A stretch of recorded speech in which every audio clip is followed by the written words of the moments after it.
Hi, and welcome back to another episode of Kingdom Reviews on channel KOK. So, I literally just got done watching uh, The Last Action Hero, uh, and I thought it was my first time watching it, but as I was watching it, memories of watching it when I was younger came flushing back. So, uh, sort of kind of first time watching it as a adult. Last Action Hero from the 80s, uh, starring Arnold Schwarzenegger. And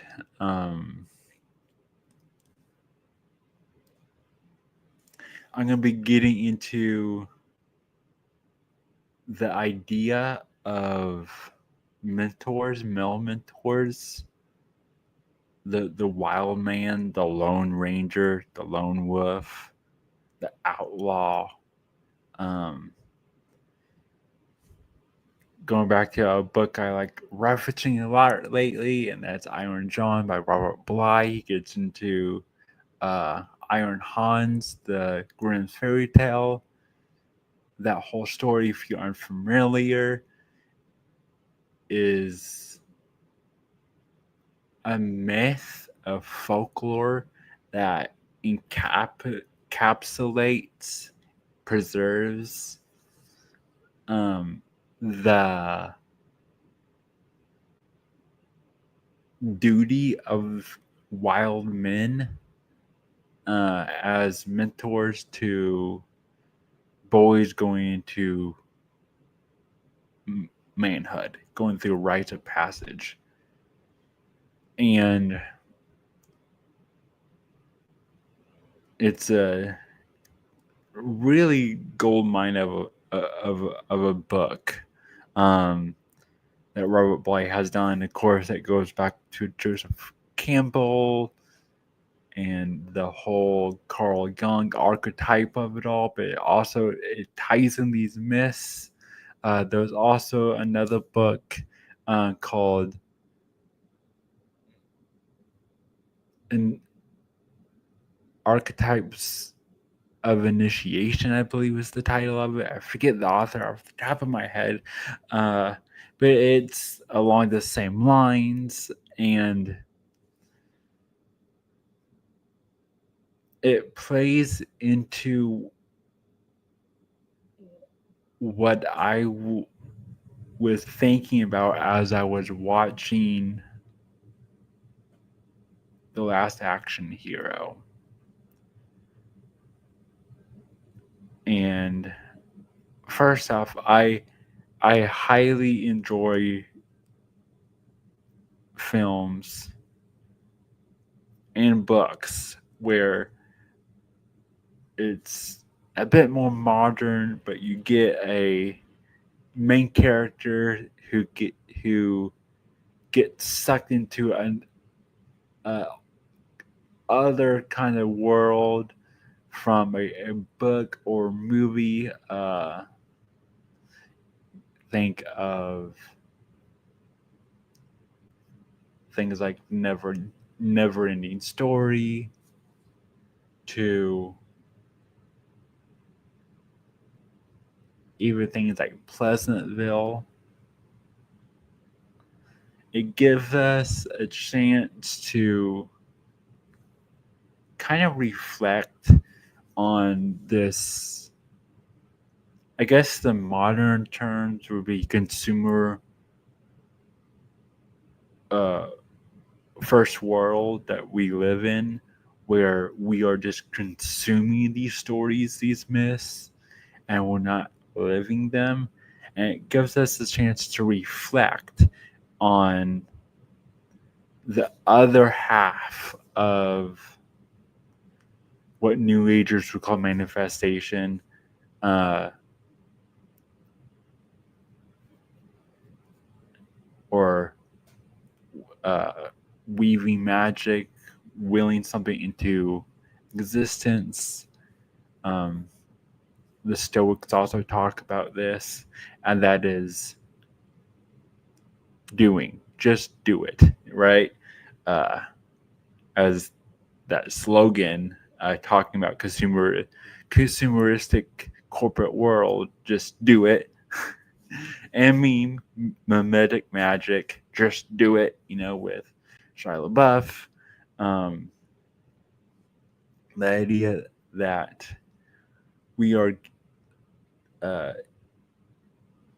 in this state of all consuming where we are stuck in the dreamer kind of mindset.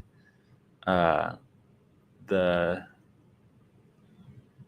high chair prince or the weekly prince or even the dreamer talk about, if you watch my and the branch deep dive into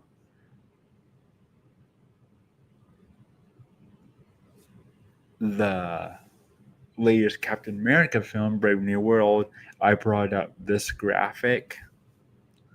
Um, and these are the archetypes of the mature masculine. These are the 4 archetypes that are in the masculine psyche, according to Carl Jung and Robert Bly, and uh, not Robert Bly, Robert Moore and Douglas Gillette.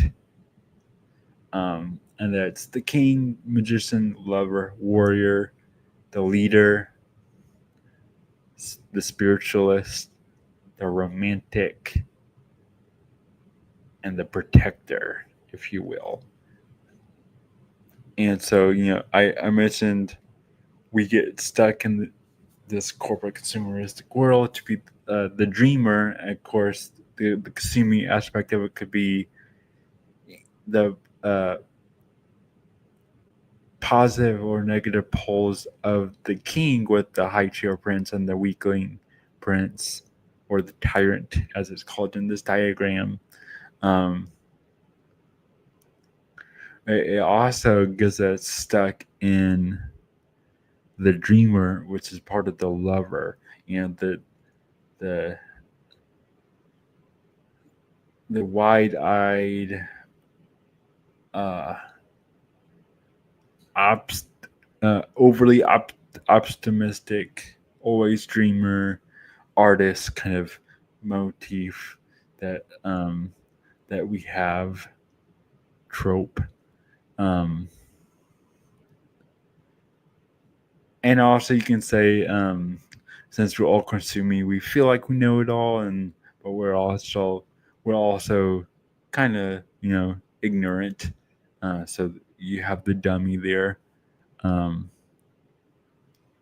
but anyways, I'm getting on a bit of a side thing here. If you want to know more about the shadow and introverting the archetypes, like I said, in our deep dive that we did on the channel over Captain America Brave New World, we'll get more into that. But now back to the last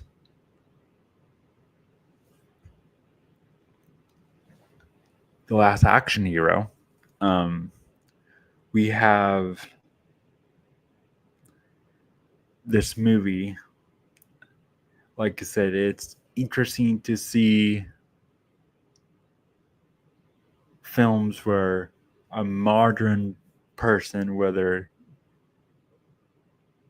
doesn't matter the age, in a lot of cases you'll have kids, because a lot of these will be kind of like rites of passage of coming of age tales, if you will.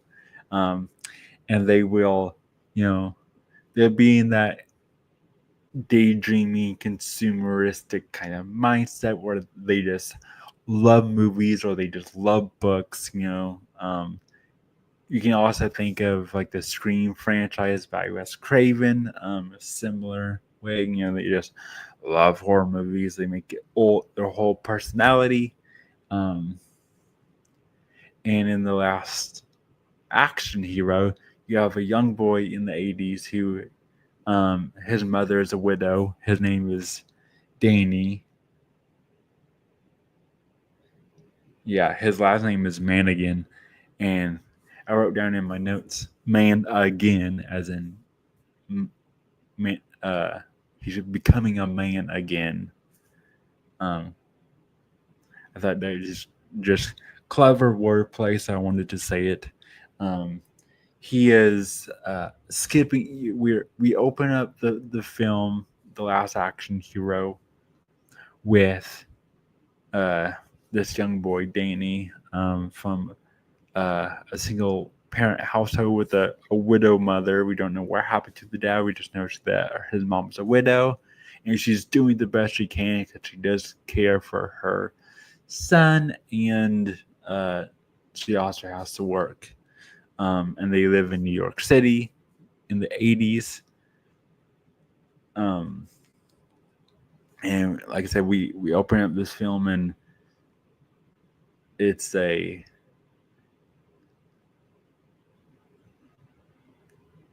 false opening in that we see in things like or a strike out opening that we see in things like Scream. In particular, I want to say it's Scream 2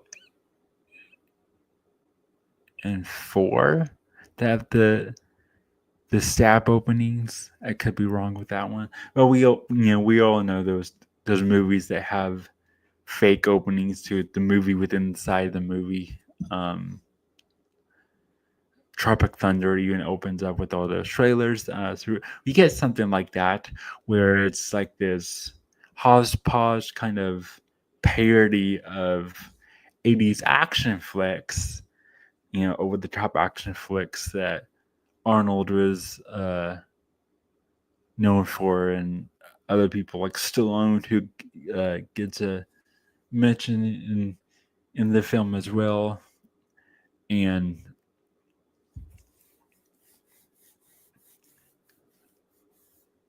after this kind of over the top, one could say generic, um, in an entertaining sense, like it's very tongue in cheek. They're wanting to draw on these themes that all these movies from the time period draw on, where very diehard Bruce Willis esque as well, where there is a hostage situation and Arnold is the lone cop, the rebel. Everyone is like, oh no, what's he gonna do now? He's gonna, you know, be over the top. He's not gonna play by the rule book and this and that. He's just gonna do. He's a doer. He's not all about the going by the book and doing the right paperwork and all this and that. And he's very grandiose. He's very, one could say, badass.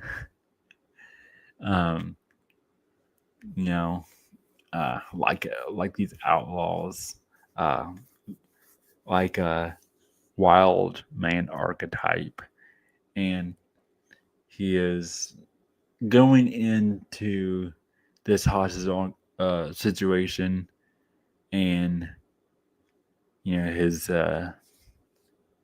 boss of the police department is like, you can't do what you've done in the past. You gotta promise me you're gonna play by the rule book this time. And he keeps on walking. He doesn't care. The mayor comes and is like, I know we've had our differences, but don't get too crazy. And he's just ignoring them. And he another government official comes and he ends up just punching him in the face. And he's like, just keeps on walking. He's giving quips to them, and all this and that, and he uses a walkie-talkie and crushes. After he's done with it, he crushes it with his hand and takes out his gun. He's just a doer. He's just doing. He knows that he's got to go save someone, and once he gets in to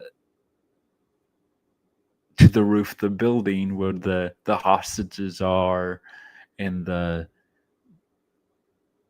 bad guy, I think his handle was like the axe or something, because he carried the axe, and he's got like a giant yellow raincoat, and he's got like a kind of messed up face. This thing would be only that of which only a mother could love, right? And which is interesting in itself. We have these coats that have different significance in movies, right? We have in the 90s, you have the coal leather coats in movies like The Matrix, and Underworld, and Equilibrium, and The One.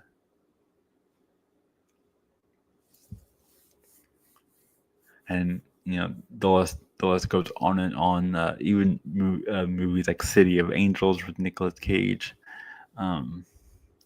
We have those. That's nice, cool, hero archetype kind of stuff. Neo the One, the Messiah. And then you have like the detective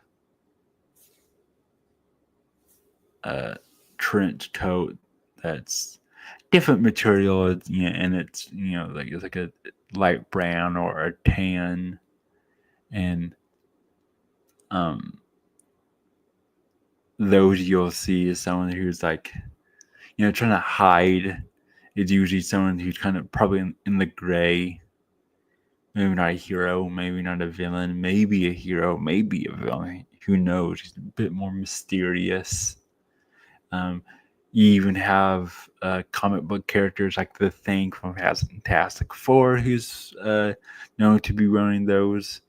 So are the Teen Mutant Ninja Turtles.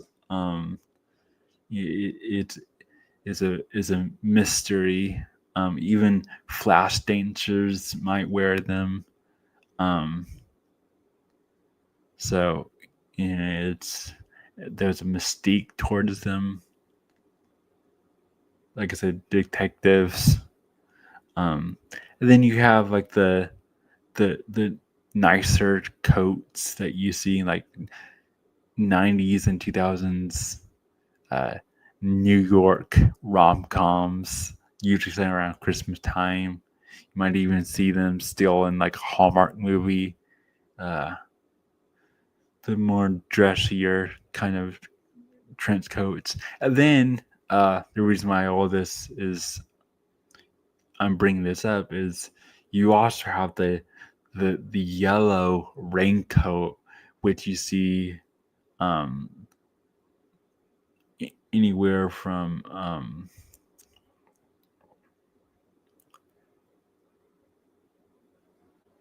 what was the little boy from the It movie? Him and a bunch of others who wear a yellow raincoat. So you have these ideas of hats and wearing different hats, different personas. Maybe you're a black hat, maybe you're a white hat, a whistleblower, maybe you will wear a tinfoil hat. Or what about coats, right? Point is, I wonder if there's a significance of sorts that one could draw possibly from a raincoat, and why a villain of this kind would be wearing a raincoat. Yes, it is uh, rainy in points of this film, but it's not consistently raining. You get this branding of characters. It is said when you are creating characters in animation, you need something to be identifiable just from their silhouettes, like The Simpsons, Mickey Mouse. You can all tell who they are just by their silhouettes. You need them to be simplified or flanderize themselves to a point to where uh, even from the most minimalistic, simplified, far away um, perspective, your audience can recognize what it is, no matter what the scenario is, what is surrounding your characters. Um, the easier recognizable, the better. In the corporate world, and when you're trying to create franchises and brands, right? Um, and even when you are trying to draw on archetypes and more modern tropes, um, it's easy to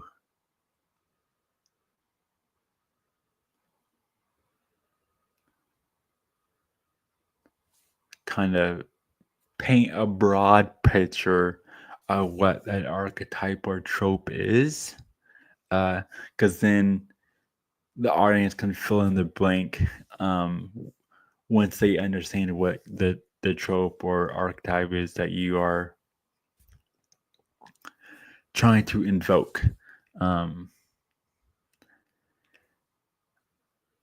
and that is something interesting that we'll get into in a little bit later in this video about when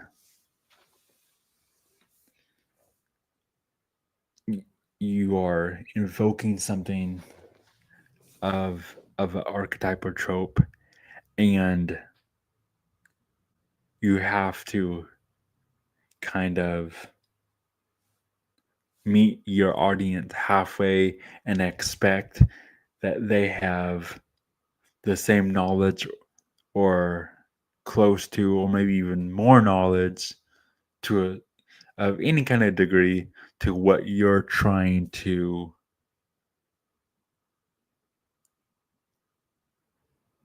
use to tell your story. For instance, if you're doing a archetype of a mentor, like let's say you're trying to do the blind mentor, right? And you're trying to invoke like a blind mentor, hermit, grumpy old man kind of archetype. Um,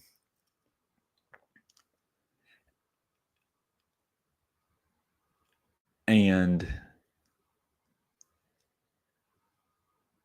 when I say that, what do you envision? Do you envision the same thing I do? And when it comes to broader archetypes like that, those are or not broader, more common is what I mean. Archetypes like that, things that are innate and used everywhere, it's more likely that your audience are going to be familiar with it. Uh,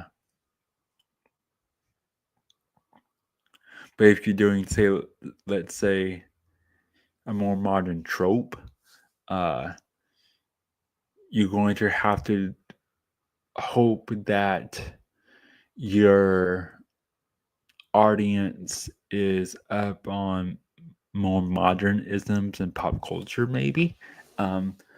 So either way, you're expecting your audience to have either, you know, a certain kind of innate knowledge to some older themes of days old, or keep up on current topics and trends. Um, and something might get lost in translation, and maybe something is found in translation. And that's why art is so interesting. And that's why, I'm having conversations with the brains and you guys with this. Um, so maybe there is something there. This is a long-winded way of saying, with raincoats and villains. Um, you even have I Know What You Did Last Summer. Um, and the list goes on and on. Um, so, anyways, uh, Arnold, his character is named Slater, Jack Slater, and he gets up to the rooftop, and the hostages are there. The antagonist, uh, with the raincoat and the axe, is there, and he has a hostage that he's holding, and it's a young boy, and we find out that it is um, Slater's son. So now we have this new understanding that it is not just another case for Slater. It's personal, right? Which is it's another trope of these 80s action films, protecting family. So now we're getting a greater sense of, you know, this wild man archetype, this Iron John like Lone Ranger, lone wolf, outlaw kind of character. Um, he's in his uh, berserker kind of state,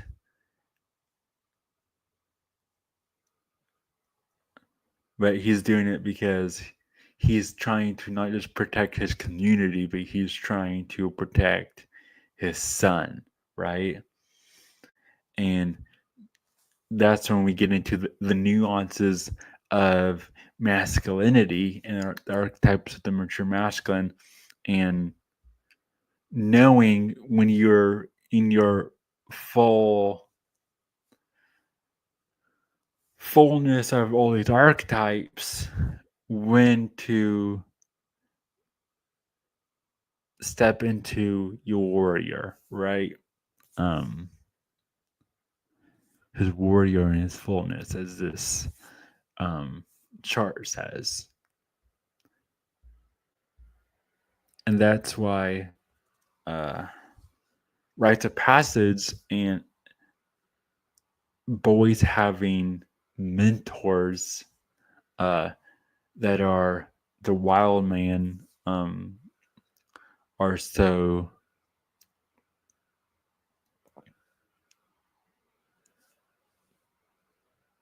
important, because a boy needs to learn how to control his inner fire, because he's going to have that fire in his life one way or the other, right? He's either not gonna know how to use it and be, scared of it, or even completely unaware of it, and modernity is going to try to snuff it out,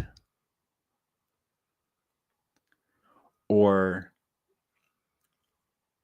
the outside world is going to try to snuff it out, and master the boy instead of the boy being the master of self, or he is going to be aware of it, or be so completely ignorant of his inner fire that he isn't aware of it. And either way of those, again, he's going to snuff it out himself out of fear or ignorance. So his fire's uh, either is going out either way. If he doesn't reach his fullness, it's either going to be taken out by the outside world or by himself. And usually, when it's taken out by himself, it isn't just a little blowing out of a candle. It's usually him burning himself alive. It's a self-destruction, right? Because that berserker state, or one might even say he hulks out, like Red Hulk in the Captain America movie, and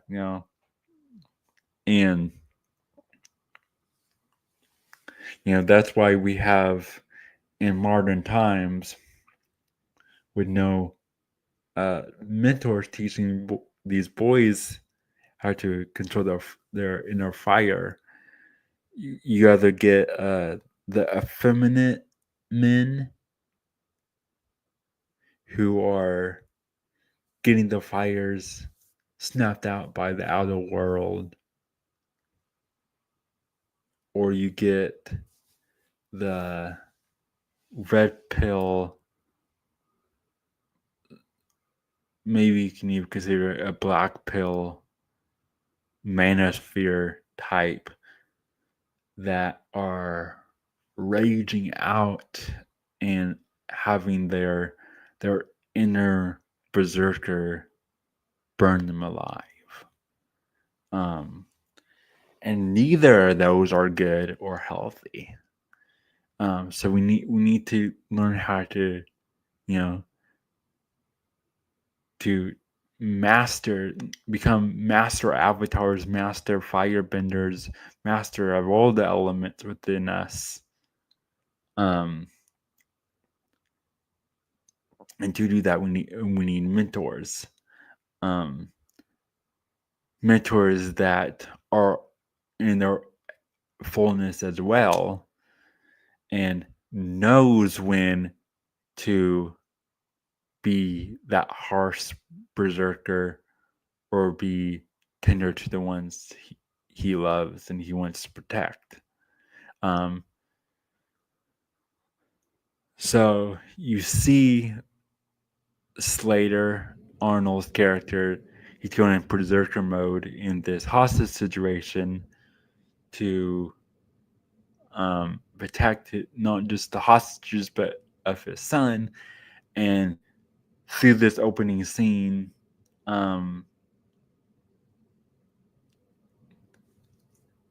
we see all those 80s movie tropes and quips and whatnot, and then it gets out of focus, like the string gets out of focus, and then we see that this is all a movie. It's the movie within the movie.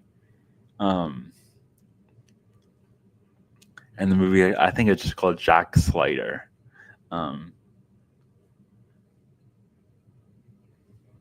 And then we see that our real main character is Danny Manigan, who is, like I said, is a young boy from a single parent household of a hardworking widow mother who is concerned for him. And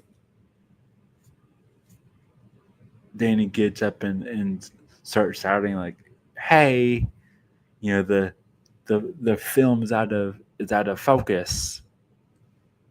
And he goes up to projection booth and goes to the projectionist, and projectionist is asleep, and it's the old man who I don't have his name down here in my notes, and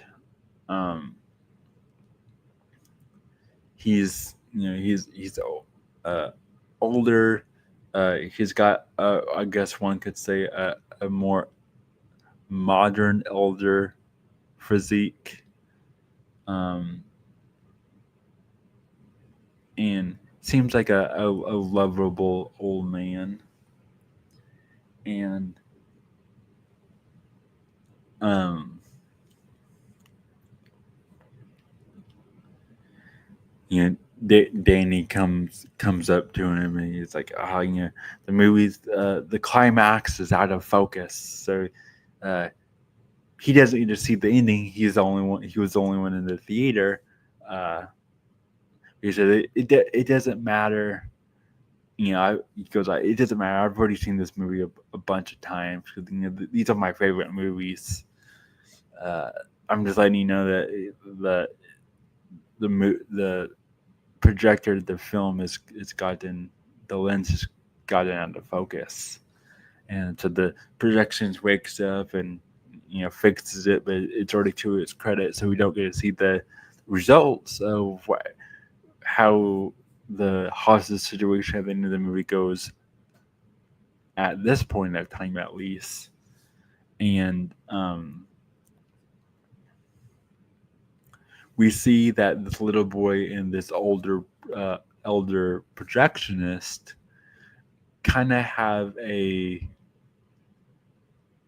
mentor mentee kind of relationship, similar to another 80s movies, Back to the Future, right, with Marty and Doc Brown.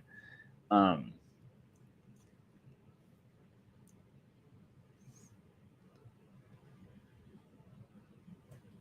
then the projectionist tells the little boy Danny that he has the first test reel for the next movie in this Jack Slater franchise. I think he said it was number 4. That all the theaters gets, and he for the before the Friday night premiere of the movie, he has to run it through to make sure that the film is okay. So he says, if you want to come back, later tonight, he goes, I could use some company. I was like, watch this unreleased movie before we could premiere it. And Danny is just like, yeah, I get to see it before everyone else. And he's ecstatic here. And the projectionist goes, yeah, just at least go to school since you're missing it right now. So we find out that it's the afternoon, and Danny has missed all his morning classes, and he says okay, and he runs off to school, and he runs out of the theater, and as he's running out of the theater, he sees the cutouts to this Jack Slater 4 movie, and it has a cutout of a younger actress, and it says introducing, and it says her name, which, if you don't know, in Hollywood, the idea of introducing in quotes a actor is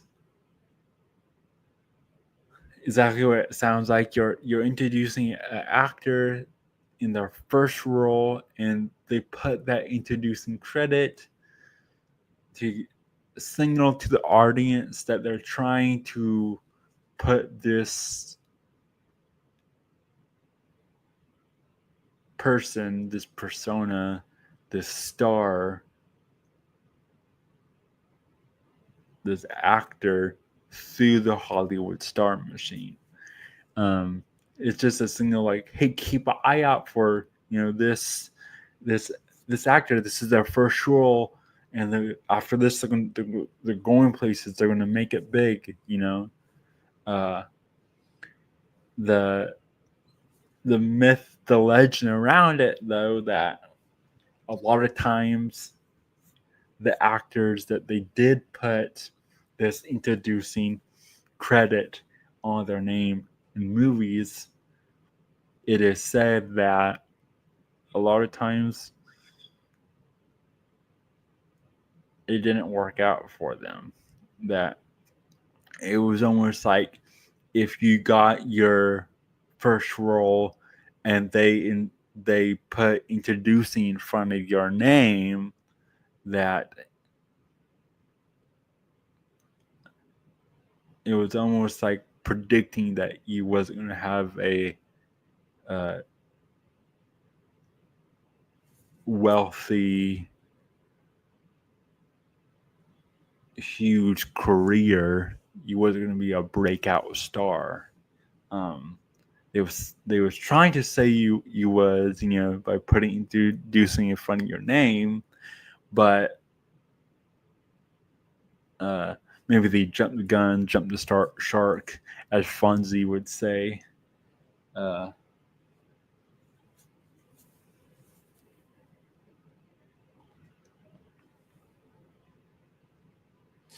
and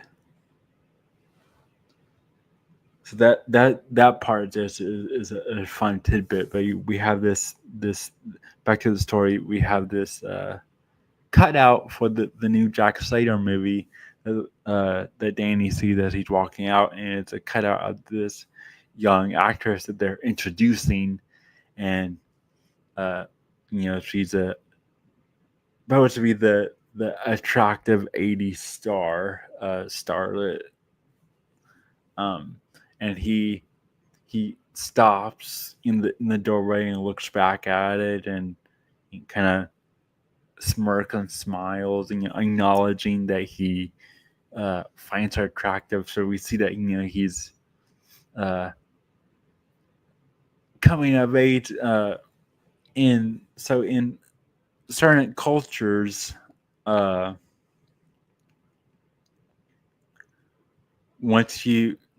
once the elders of a village noticed that you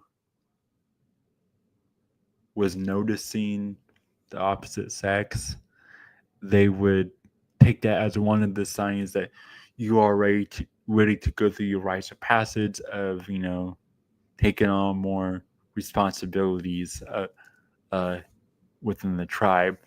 A really fascinating movie that I really would like to talk about on the channel at some point is a movie called the Emerald Forest, and it's a movie about a father moving his family to South America for his job, and his youngest son gets taken by a, a tribe of natives in the South America rainforest, and is essentially raised as one of their own in kind of like a Tarzan-esque way. And the father stays there for like a decade trying to comb through the rainforest to find his son.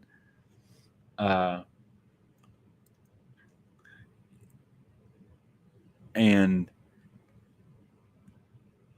we through the movie we get this really interesting parallel of what it's expected of a young boy in, I believe this movie came out in the 80s, maybe late 70s.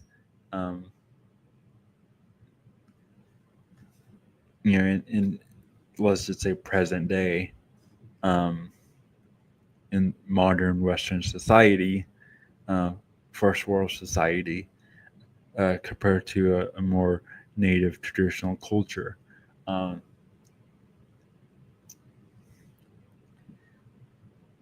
where today you'll just say, "Oh well, he's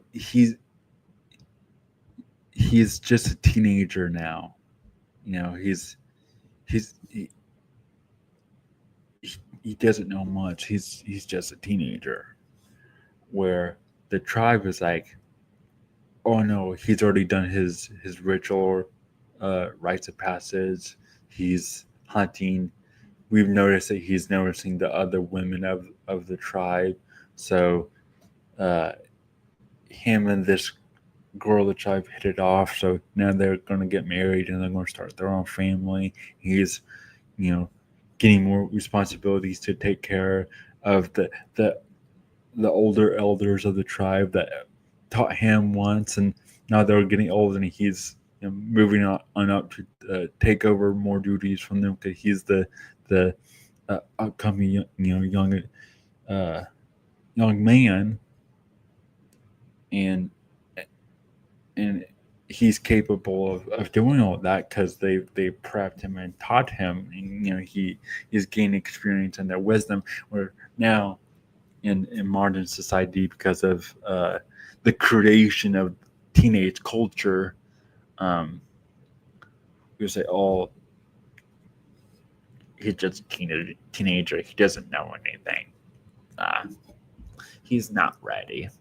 Why are you giving him responsibility? He's he just needs to have fun and do nothing because he knows nothing. Let's not give him any experience so he doesn't have anything uh, to strike his fire, his interest."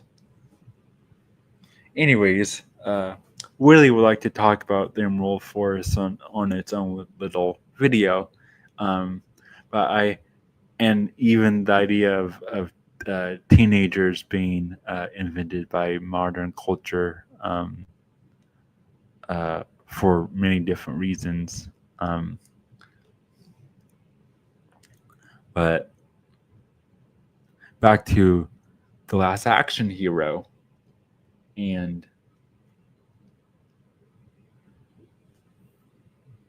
uh, Danny runs off to school, and we see that the modern day '80s New York, as depicted in a lot of the '80s movies, are dark and gritty and grungy looking compared to the world we just saw in the uh, false opening the movie within the movie, the Jack Slater world. Um, and and then Danny gets to school, and his teacher is talking about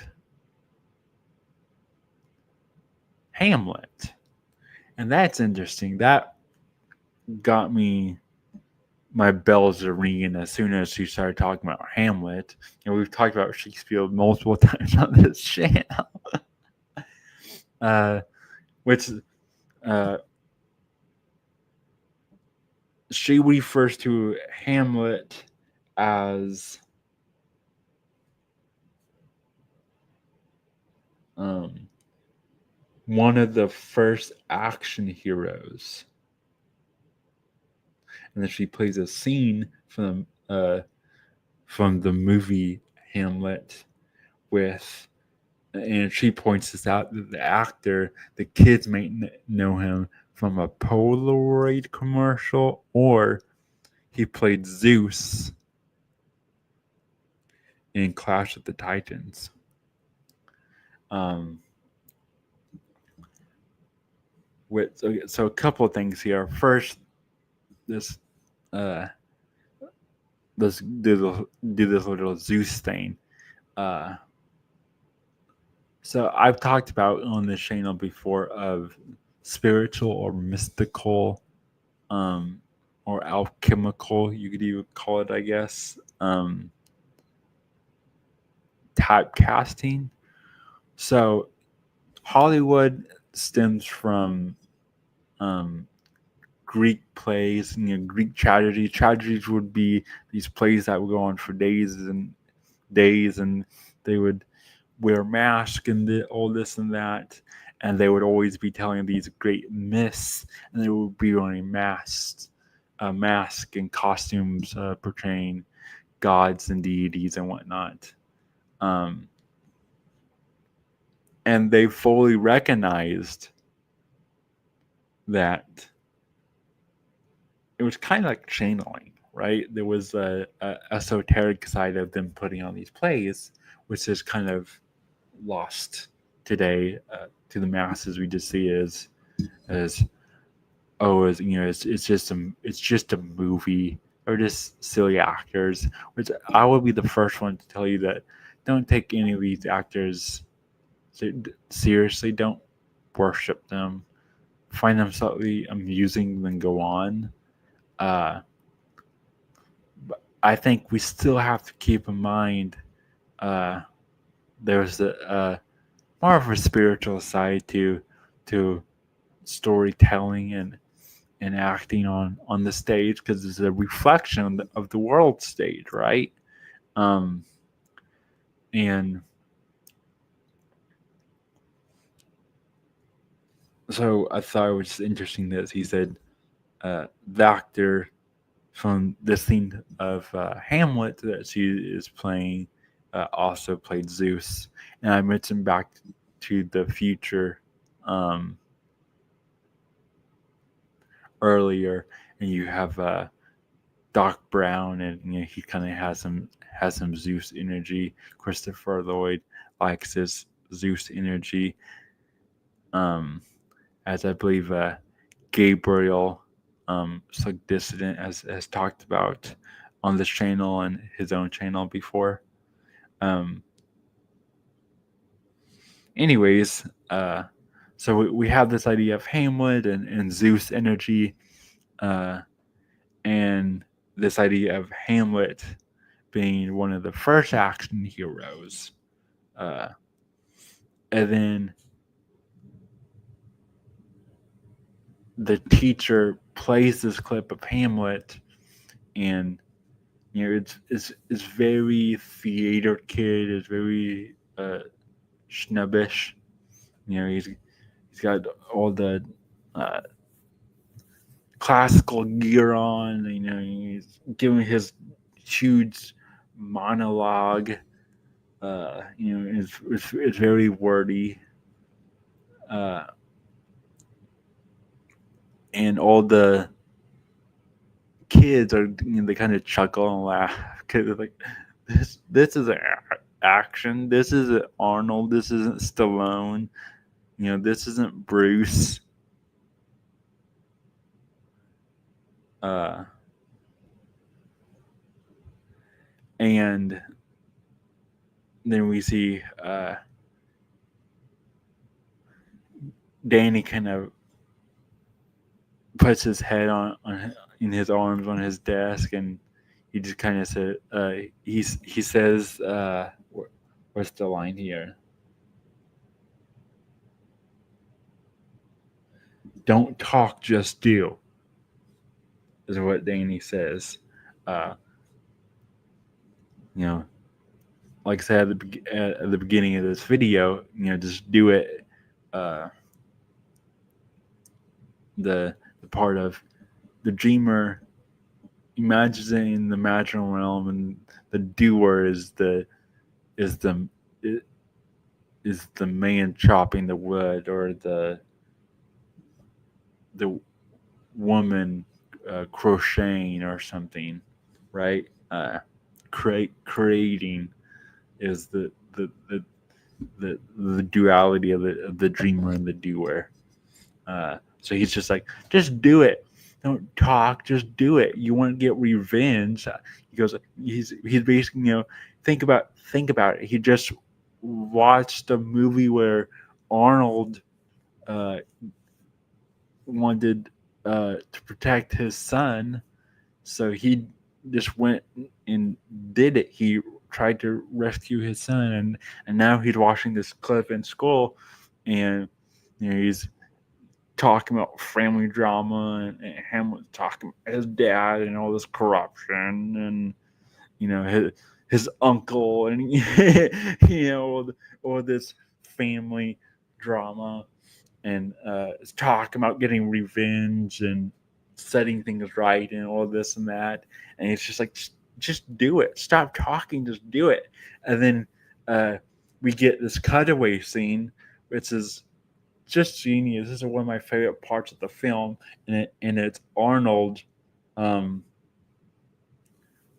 in that classic Hamlet kind of get up, and he is saying uh, the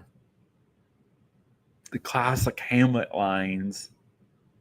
Uh, he's like condensing them, but he's saying them in shorter breaths as he's just beating the crap out of the characters who's supposed to be Hamlet's uncle.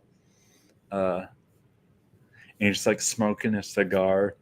Uh,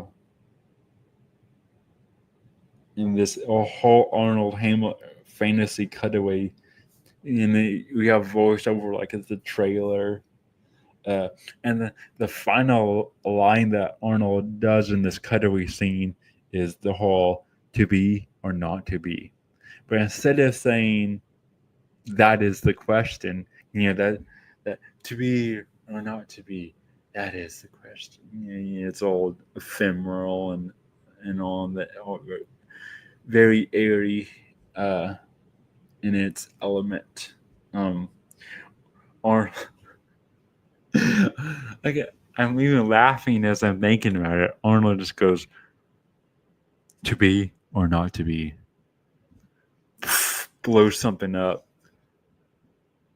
Not to be. He he just did it, and he was decisive. He knows he's not to be, and so he goes, "To be, not to be, not to be," and it's hilarious. I just I I love it, and that's the nuance that even if the writers didn't do that on purpose, they they was tapping into something that we even as far as the 80s was more attached to. The 80s man wasn't perfect. The 80s CEO that Donald Trump invokes and everything, and all these Arnolds and Stallone types invoke. They're not without their flaws, of course, but they've still had a closer connection to something that the modern man in 2025, it's questionable if he's still feels that connection to, which is, we're getting to the archetype stuff. And then it cuts to Danny at home, and his mother's on the phone, and she's like, "Oh yeah, he wasn't feeling good in the morning, so he had to miss his morning classes." And then she hangs up, and she's upset with her son, and she was like, "I just have to lie to the principal, and I am a astounding member of the PTA. What were you this morning?" And she's like, don't even answer it. I already know the answer. He was at the theater watching a movie, wasn't you? And he's like, yeah, you know. And she's like, and you was with that projectionist, wasn't you? And he's like, yeah. She's like, I don't have time to be worrying about you. He promises. He gives the uh, his word to do better, to stop skipping and all this. Uh, so he's trying to figure out what it is to be a man. At least you one could say.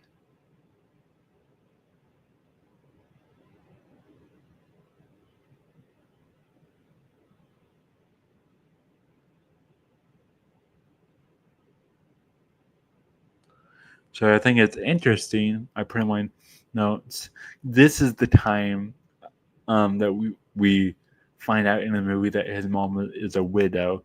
So this is the time that we're starting to connect the dots that the reason why he's seeking mentorship through the projectionist and getting engrossed in these uh, action flicks like Jack Slater starring Arnold Schwarzenegger. Um,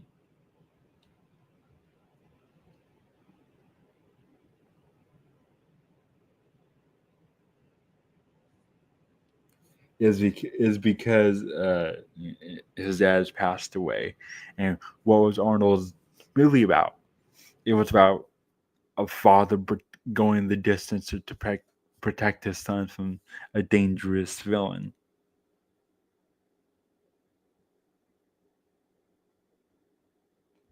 So, this is something that I talked about in uh,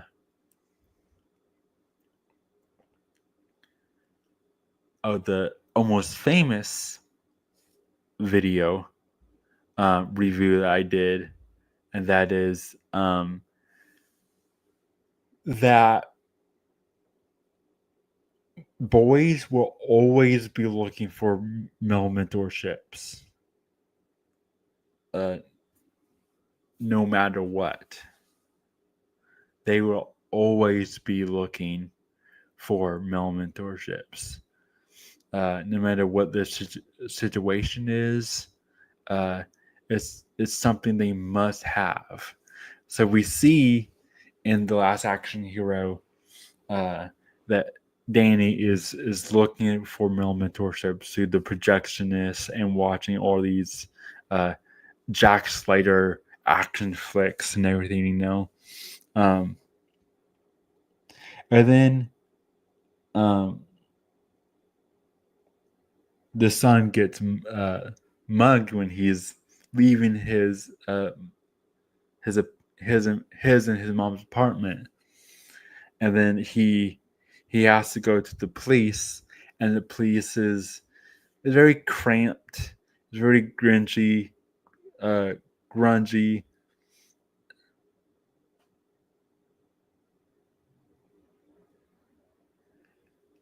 And hey Tim, talking about The Last Action Hero, um, Arnold Schwarzenegger from the 80s. It's it is late late night stream, but I just watched it, so I hopped on here and now I'm talking about it. Just doing some late night rambling. And so yeah, so we see that, all the police are kind of just doing paperwork. They're not like the heroes as he's watching in his action flicks. So he's a bit disillusioned with his reality of the world. He's seeking these macho men, and he's not seeing any around him at the time. In the 1980s New York, there's so much like bureaucracy and corporate world stuff going on. The businessman doesn't have that gusto of the berserker, the wild man, that is the one to usher and push the young boys to through the rites of passage, as people like Robert Bly would talk about. Um, so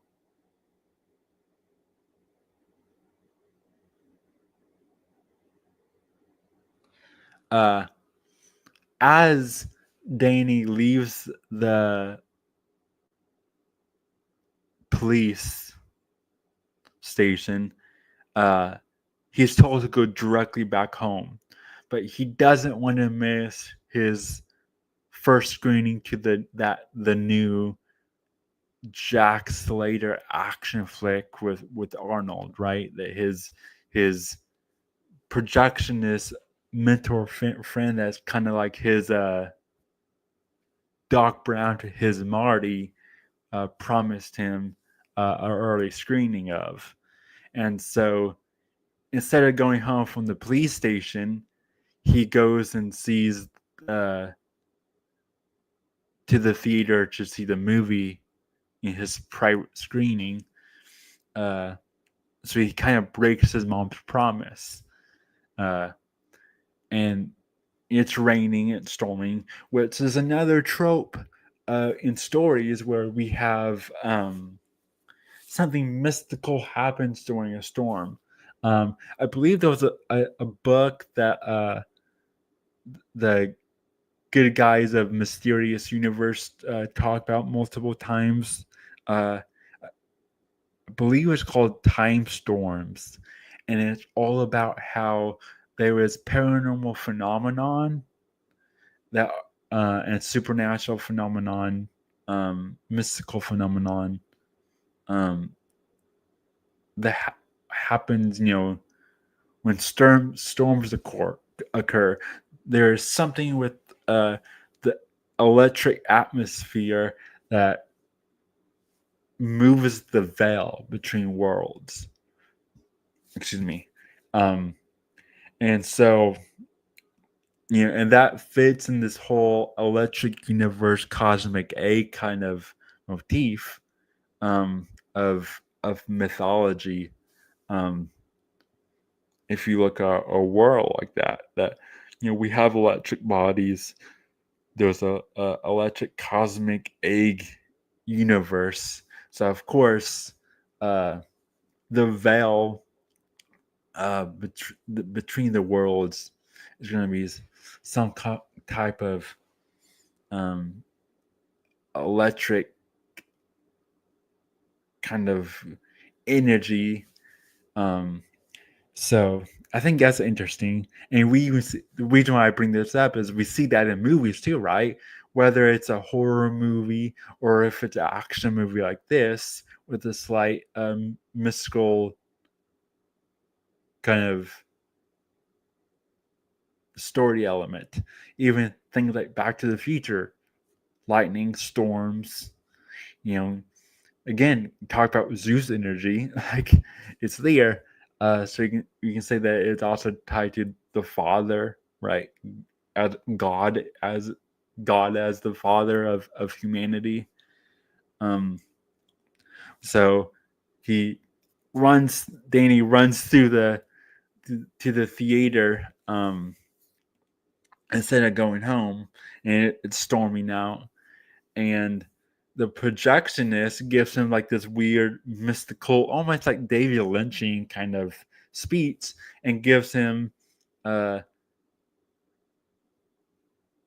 a theater ticket, even though it's a private screening. He gives him a golden theater ticket, very akin to Charlie and the Chocolate Factory. So we see here that Danny is getting he's at the prefaces of being initiated into something, and what the older projectionist friend is telling him, he says that when I was a young man, I wanted to be a magician. I looked to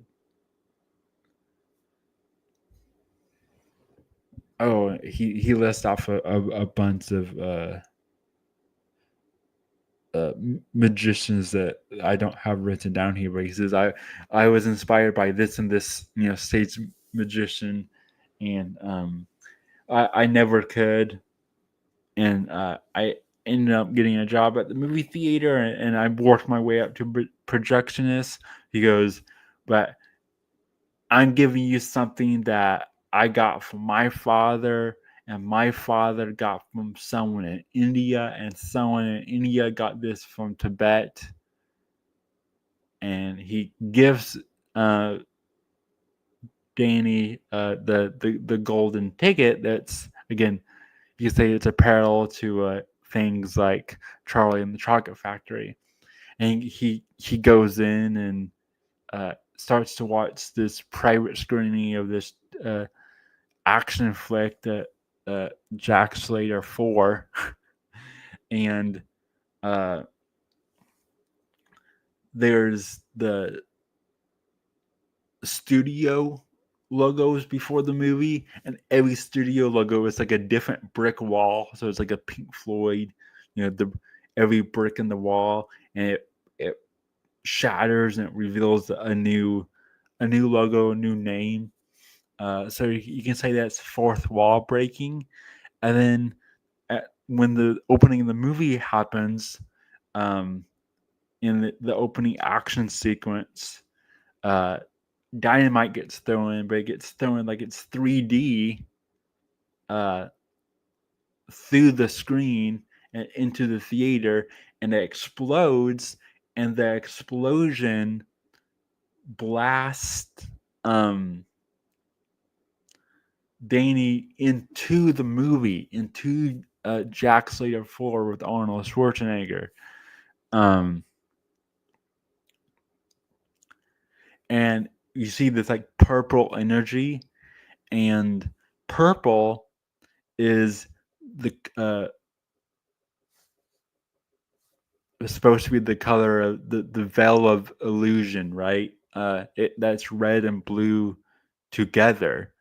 So that's supposed to be the veil that separates the world, and that also makes me think of like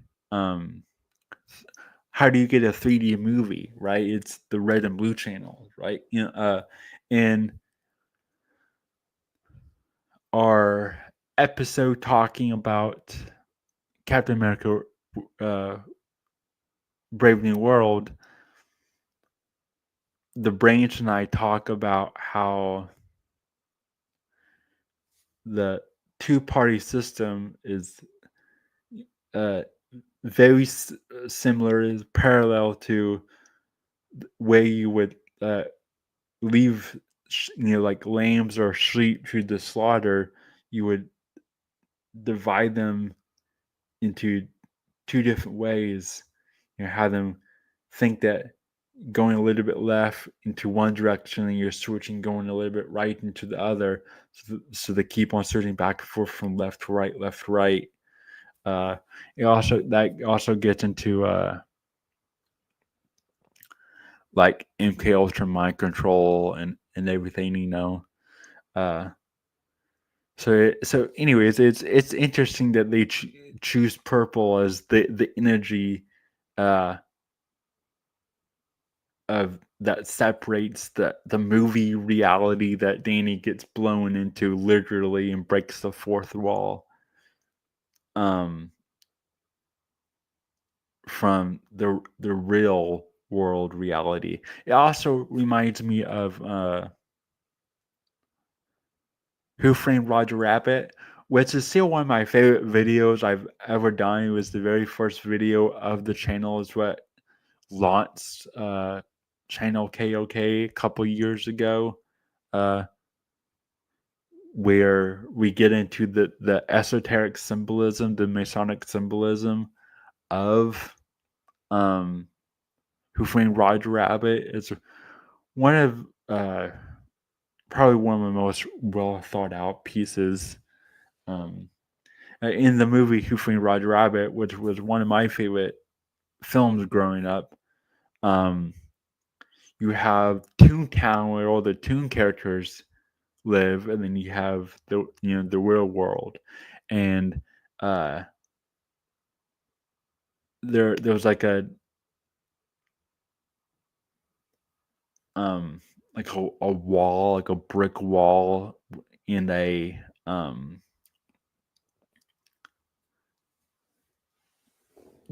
giant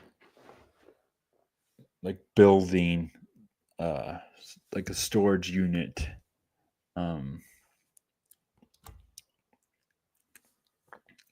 in like a downtown kind of area, warehouse kind of place that gets you into Toontown, and that's where they're wanting to build the freeway, which in my Who Framed Roger Rabbit video, I said that that was symbolism of the information freeway. That was symbolizing the laying out of the internet through our imaginations, and how the internet was gonna, give us brain rot. And but that this whole the way it's visualized in The Last Action Hero, versus um Who Framed Roger Rabbit is very similar, and it's also very similar to The Wizard of Oz. The tornado. Um,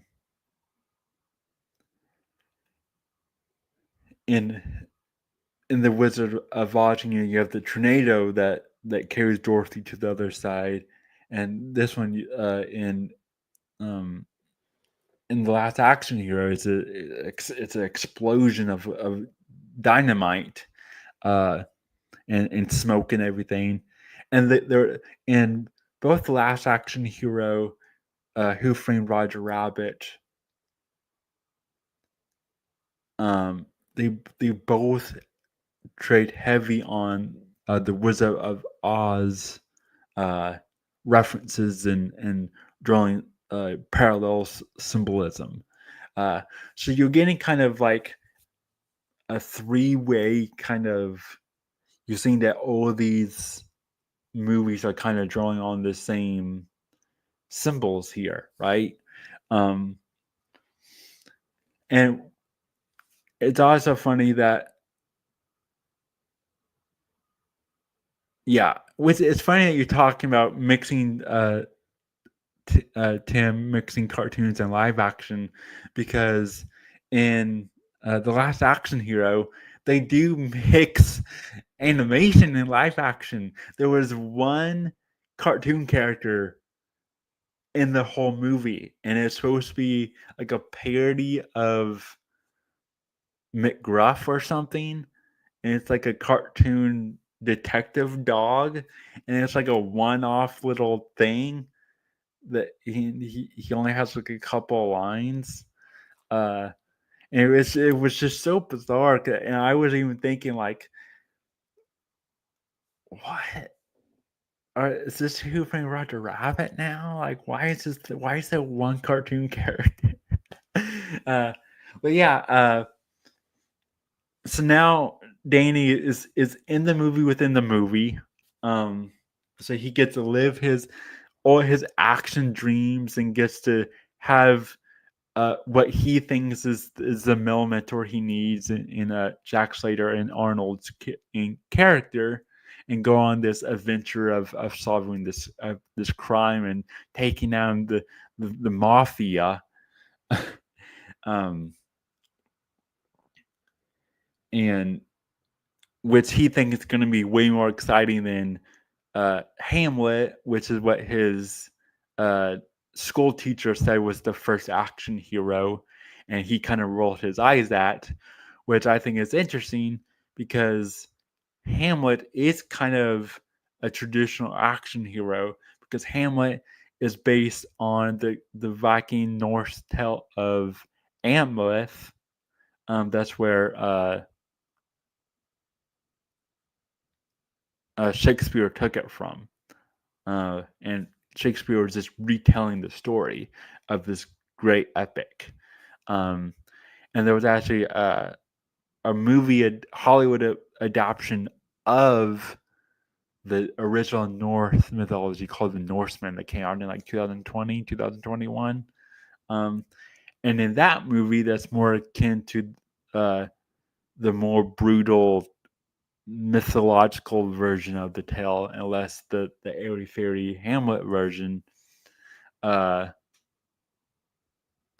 there is a lot of action, because instead of, say, like a Timon and Pumbaa or pirates, like in Hamlet, he had the pirates instead of Timon and Pumbaa from Lion King.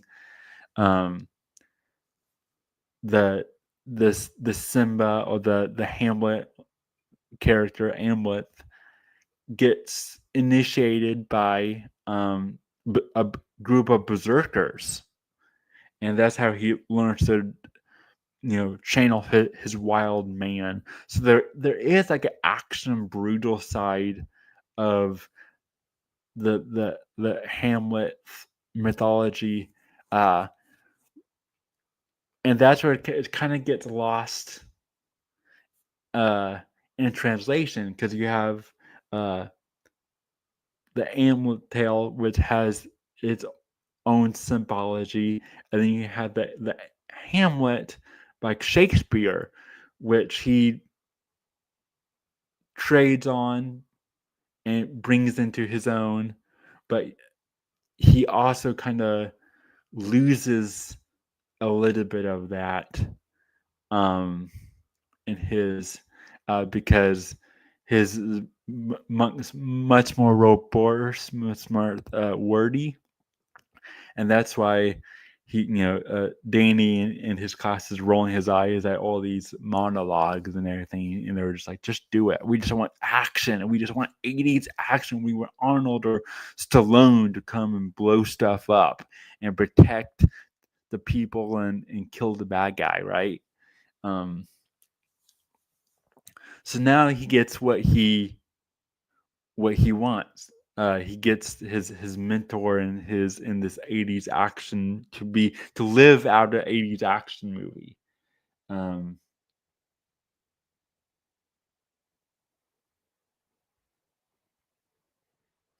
and then he uses his wisdom of watching all these movies and everything to his advantage.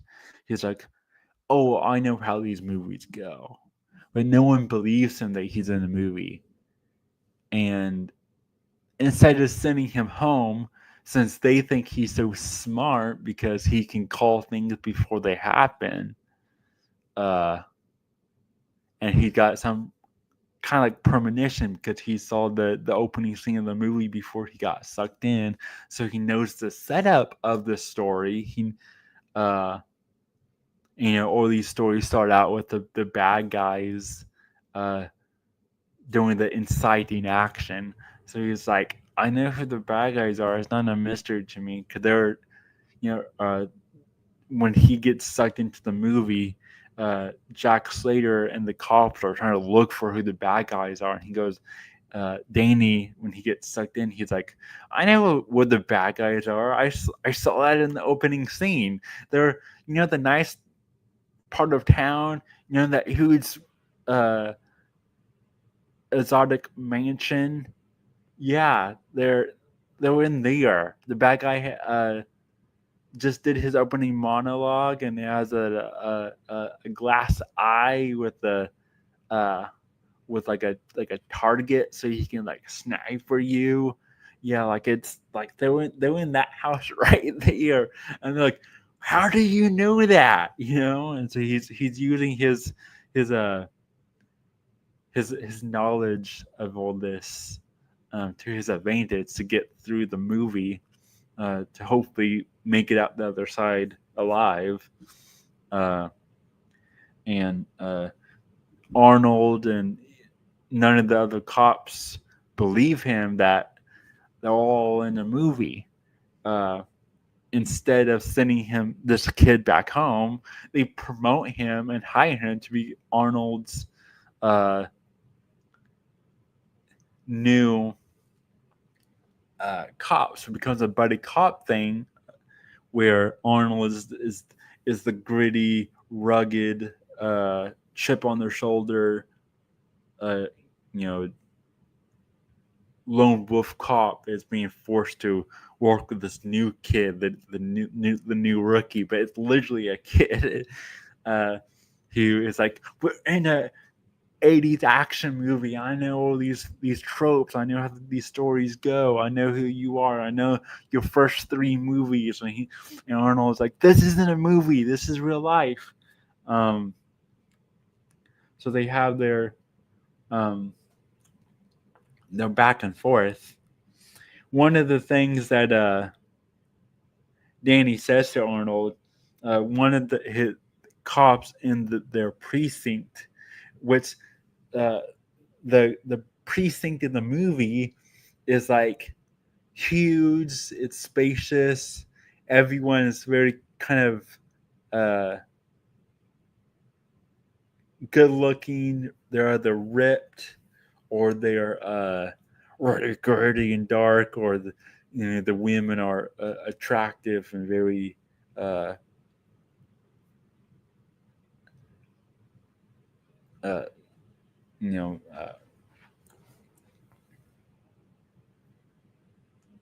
emotive with their movements, one could say, and he's he's enjoying it, and he's pointing all this stuff out that is not really realistic. Uh, and one of the cops that he sees in the precinct with Arnold's Jack Slater character, uh, Danny points out that he goes, I wouldn't trust him. He usually plays the bad guys. He played Amadeus in the Amadeus movie, and he kills Mozart in that movie. So maybe he's like like a crooked cop. So maybe let's just not trust this one guy. And Arnold's like, who's Mozart? um, So he tries to prove that they're in a movie. He even points out the McGruff parody cat detective thing that's hitting on a woman cop. Um,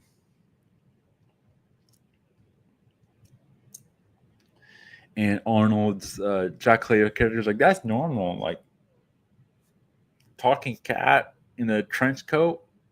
Whereas again, what are the symbolisms of different coats, right? Uh,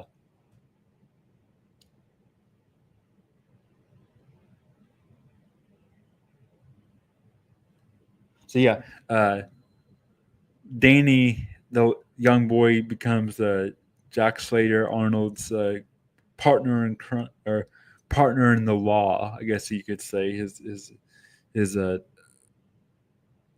he gets uh, his own badge and even his own gun, which I think is so interesting that in this movie we have a little boy who is interested in women and notices that the women around him are attractive. He operates machinery. He wants a male mentor. He is okay with the gun and shooting a gun. Arnold even gives him a gun, and then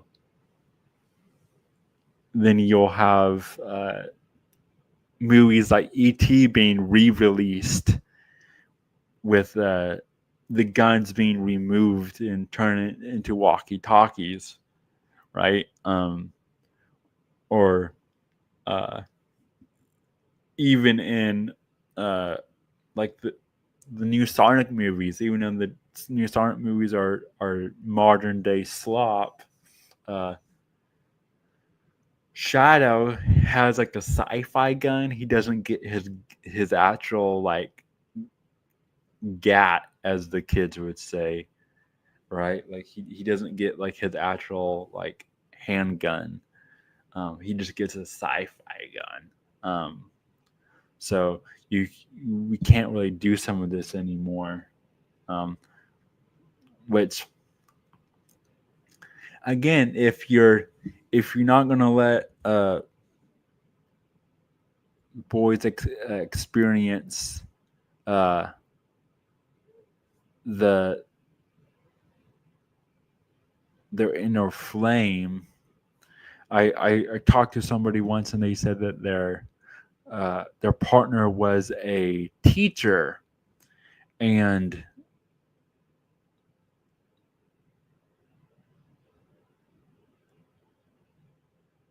yeah, they edited ET, and they this it's ET. It's not like a remake. They just digitally removed their guns and made them walkie talkies. It's hilarious because what weapons are bad apparently, right? Um, yeah, it's all topsy turvy woke garbage. But yeah, this gets makes me think of I once talked to someone in the last couple of years. He said that his partner she was a teacher, and she was an elementary school teacher, and she had a creative writing assignment for her class, and the basically all the girls wrote about unicorns and fairies and princesses and all this stuff, fantasy, girly, glittery stuff, rainbows and whatnot. And all the boys wrote about like wars and like hunting and like fighting and all these kind of stuff. And it was still school. He made it a point of saying it was still a school appropriate. It wasn't grotesque stuff. It was just cops and robbers like stories, right? Like when boys play cops and robbers or cowboys and Indians, right? Like things like that. And the school essentially made his wife, the teacher, punish the boys for writing quote violent stories and had them rewrite those stories and said they wasn't allowed to do that. And then they praised the girls and said what the girls was doing was fine. And what they witnessed occur was the boys was like, well, if we can't do what we want to do, and the girls are getting praised and say what they were doing is okay, why don't we just copy what the girls are doing? Because then what we'll be doing okay. So the boys started writing similar stories to the girls. And this is kind of what happens when you start dictating the kinds of myths and stories and changing stories to your political agenda. At the end of our Captain America Brave New World video, I talk about how there is a new version, a new translation of the Odyssey and the Iliad by a woke liberal woman who, there are amazing female authors, but the reason why I have to specify this is a woke liberal woman is because she has openly said that she wanted to remove, quote, the patriarchy and misogyny that she sees that is allegedly in the Odyssey and the Iliad, and there are videos and bunch of photos you can see of side by side different translations over the years of the Odyssey and the Iliad, and they're all pretty much close to each other. And you get to this, this new modern one, and the whole magic and artistry, the whole poetry is gone. Instead of painting this picture of this who's embarked on this journey, she's just like yeah, this guy left to go do this thing. It's like it's very, very sad and depressing, and all the nuances is gone. But that's another tangent. The reason why I'm bringing this up is a lot of these things that you see in this movie, The Last Action Hero, ironically was probably one of the last times you would see something of these things in a Hollywood film. So it was the last action hero, and they paralleled it with the first action hero, which is Hamlet, the tale of Omelette. Um, anyways, so they go to do their whole defeat the mafia story, and they make multiple Wizard of Oz references. They when they go to the mafia mansion house and interrogate him, they knock on the door and they make Wizard of Oz references and all this and that. Which, like again, like I said, there's a lot of parallels and symbolism of the Wizard of Oz, and even with the golden ticket, I would say Charlie and the Chocolate Factory. Something else I like to point out a little bit. Something that is small, but I thought it was funny. I wanted to highlight here.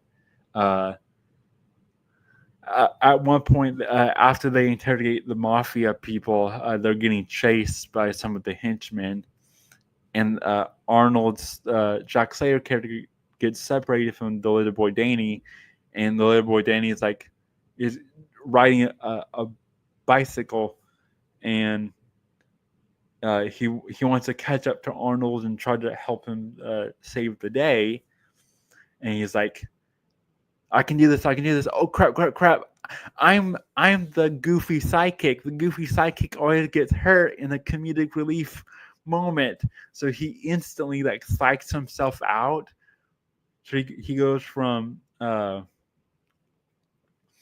wanting to be the hero and being inspired by Arnold's character to psyching himself out, realizing that he's just this modern trope of a sidekick, right? And so you can see that in the hero's journey as like that would be like a moment of self-doubt when he psychs himself out, and he's not the trope until he realizes he is the trope. He's not the goofy sidekick that falls upward until he realizes he is the goofy sidekick to fall upward. So that's interesting. When you name yourself something, you become that thing, right? So that's kind of what he's doing there. And then you have this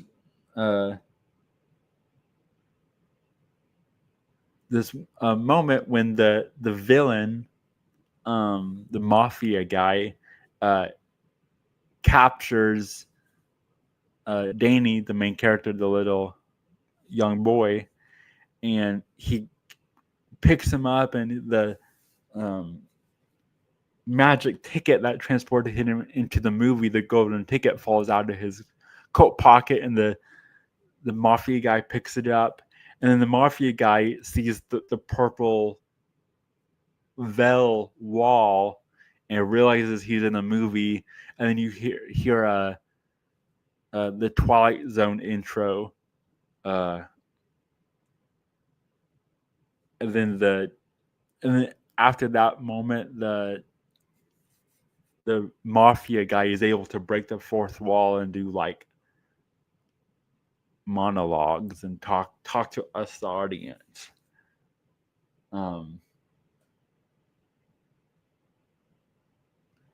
then in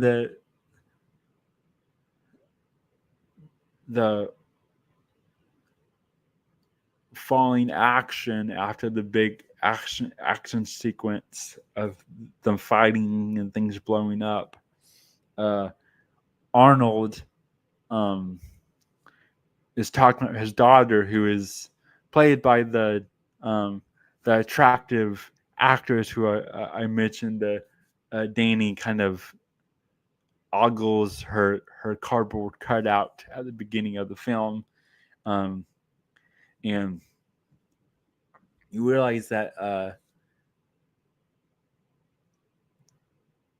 Arnold's Jack Slater character, he sees Danny as a placement for his son in a way, um, because he lost his son in the previous movie. Which this is when we get a flashback to where we get to see the ending of Jack Slater 3, the movie within the movie, where the villain of the last movie kills Jack Slater's son and by pulling him down with him as he falls off the skyscraper. So he's Jack Slater, Arnold's character, is grieving, and his son would have been around Danny, the main character's age of the movie. So he's paralleling Danny to the loss of his son, but then he has an older daughter who's played by this actress that Danny thinks is attractive, and he's worried that he's not going to be a good. Arnold's Jack Slater character tells Danny that he's worried. He goes, "I'm the hero, but I'm tired of all these adventures. My wife never calls me, and I have a feeling that my daughter can't live a normal life because instead of going to prom, she likes putting together guns, and so she's gonna die a young maid. So not die a old maid, not die a old maiden, old crone, a single crone, but die a young maid." Is what he says. And then the plot twist is the cop that Jake said that was going to be a dirty cop because he's played by the actor who played Amadeus in the film Amadeus, who killed Mozart, is really a dirty cop, and he fails because he tries to give a villain, exposition dump when he captures Jake and Danny and Jack Slater. When he captures them, and it's the whole, as he's talking, the heroes escape, and Danny points out. He goes, "You was talking too long, man," which is a reference to stop talking, William Shakespeare, and just do it, do the do. But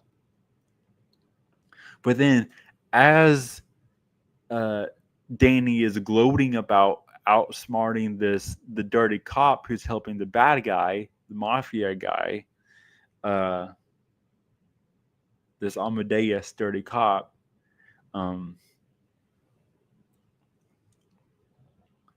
he gets the tables flipped back over in favor of the dirty cop because Danny is too busy talking and gloating now. So, and then they do that a couple of times where they go back and forth, where everyone wants to gloat and be like, haha, I turned the tables on you, but then they're explaining that they've turned the tables for so long that the tables have turned again. So I thought that was interesting. So it flips back and forth a couple times. Danny, to scare a crowd of people away from the violence of the fighting in the final showdown here, he shoots the gun up in the air and the crowd goes. Again, I thought it was just interesting. You wouldn't see a kid shooting a revolver like that in new movies.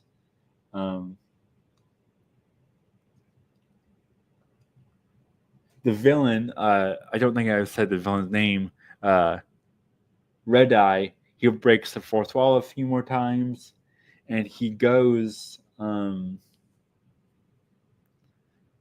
He officially goes into Danny's world, our world, the real world, to conquer it. Now that the movie is heading toward its credits, he's like, okay, now I'm going to your world and I'm going to start doing crimes in your world because my movie's ending.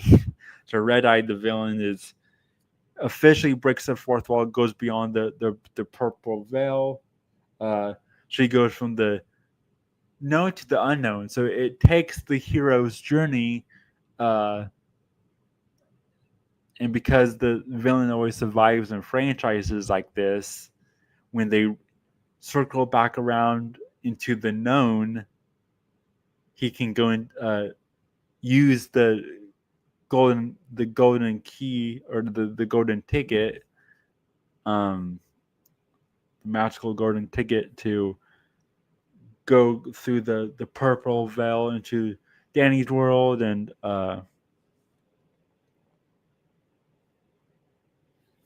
go into a new known, a new unknown. So you got that the cycle is starting again. And now that he can break the fourth wall, he's in and do monologues and talk to the audience and uh, he's aware of all this. You know, he gains gnosis in a way, right? Uh, he gains this knowledge, this wisdom of their reality, and but instead of wisdom coming from uh, someone who's elder, it's coming from a young boy who came from another world, and young. Uh, the thing that is that parallels between someone who's young and someone who's old is they're both really close to the other world because a small child just came into this world and someone who's older is on their way out, so they're both closer to the veils, so they both have this like grandiosity, gnosis knowledge, uh, that slips away when you get old and then kind of returns or gets renewed at the ending of your life. So that's how they kind of, in a way, it's a bit of a interesting subversion of gnosis coming from the world of the kid instead of the world of the mentor, which would have been Jack, the fake movie, Jack Slater's reality. Um,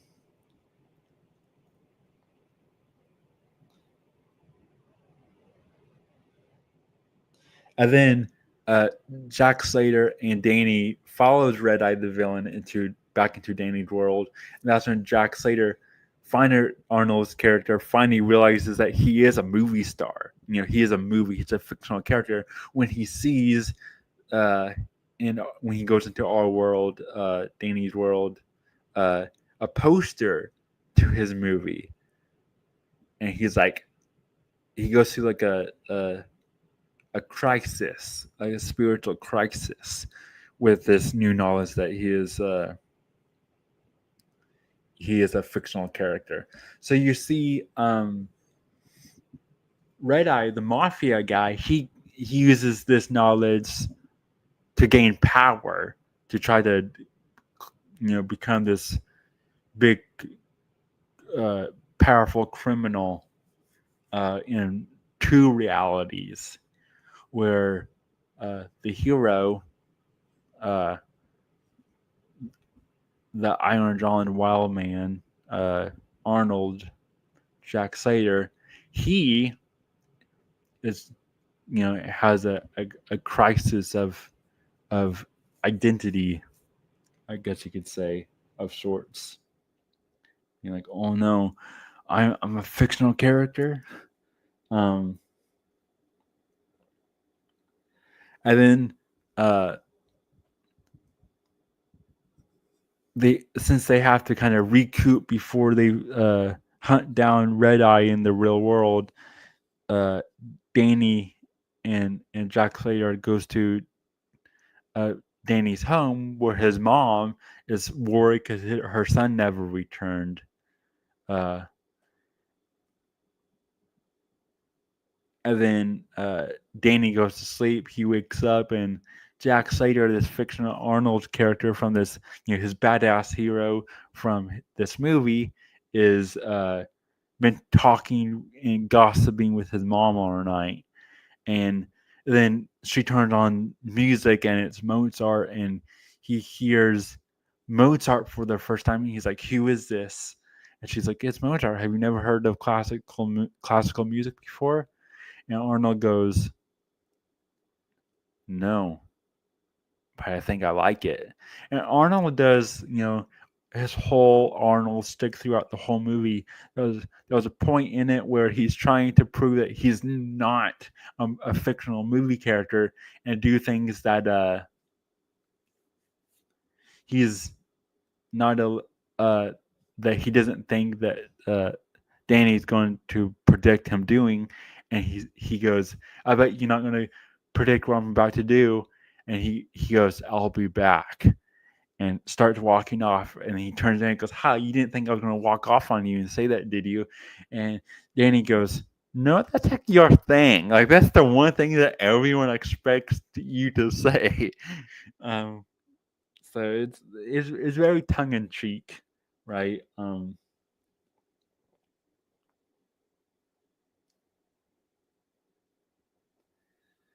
And eh, right before he goes into his final battle, Jack Slater go up against Red Eye in the real world, and excuse me, um, Red Eye wants to use the golden ticket to bring in villains from other movies. He wants to bring in Dracula and all these great evils into our world. And he's also very pleased that he can shoot a gun and cops don't instantly arrest him. Uh, and like he can like do things, and it's hard. It's easier to get away with crimes in our world than the movie world. Um, but right before their final battle, Jack Slater tells Danny, he says, "The world is what you make it, Danny." And I thought it was a decent line by Arnold, and even like Arnold even meets himself in the movie. And there's this whole like the actor is meeting uh his character persona. So that gets into the whole like method acting and like what is method acting, and they even reference the Joker like, oh, like are you like I forget which Joker it would have been at this point, but they call it out in the movie. Um, like, oh, you're not like the actor that played the Joker. It was a method actor, and no, they're not talking about Heath Ledger because this is decades before Heath Ledger Joker would have been seen on screen. But that brings me to a point I wanted to bring out here that every version of the Joker, the actor has said that uh, it's been one of the most challenging roles for them to do, and that the Joker has never left. Like the Joker entity has never left them. Like there's something with the Joker character that permeates and it, it attaches to them, attaches to their psyche. So it's like an entity attachment kind of sort of thing. Um, so that gets back into our whole like spiritual side of typecasting and like Zeus energy and all this kind of stuff, right? So I wanted to bring that up really quickly, and then Jack Slater character actually gets shot, and no, he doesn't have another bulletproof vest that he just has an infinite amount of that he can dodge everything. He doesn't have quote plot armor as the modern day kids would say, uh, or I would just call it movie magic. And so he gets shot and he's bleeding out. He's gonna die. He's like, this is this is it. This is my final hour. And then Danny is like, we got to get him back to the theater and bring him person back to the screen. And meanwhile, uh, before they defeated the villain of the movie, the villain Red Eye, he brings in he he brings in Death, who was a character in another movie playing in a theater. Uh, he opens a portal to that movie and brings the character Death from that movie into our world. So Death hunts them down. So Danny is like, "Oh, great! Now Death is here for Jack Slater." He's like, "No." He goes, "We're fictional characters. I'm not the real Death. That's not the real. Yeah, that's not even a real person. That's a fictional character. What are you talking about?" He goes, "But I do know." He goes, "It's not your time."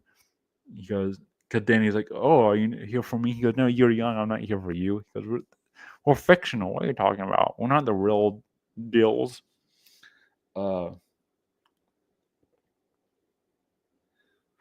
he, uh, but Danny gets Jack Slater back through the screen to his own movie, and they have time to where he heals.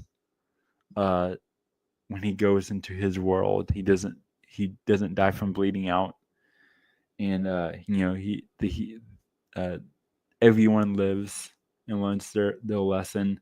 Uh, and Danny has to say his goodbye and stay in his world. He has to say his goodbye to Jack Slater, Arnold's character, and he's like, "Well, why if I never see you again?" He's like, he has this emotional moment where he's like, I need you. I need he like I said he's through this whole movie between the projectionist to Arnold Jack Slater character. He's been looking for a male mentor, uh, and Arnold is like, you just need to believe. He goes, you believe in me so much. You believe in my character and my story so much. You need to believe in yourself. Which is it's a cheesy kind of uh, saying, but we can elaborate here that he's saying that you need to believe that you have the power to be a hero, right? Um,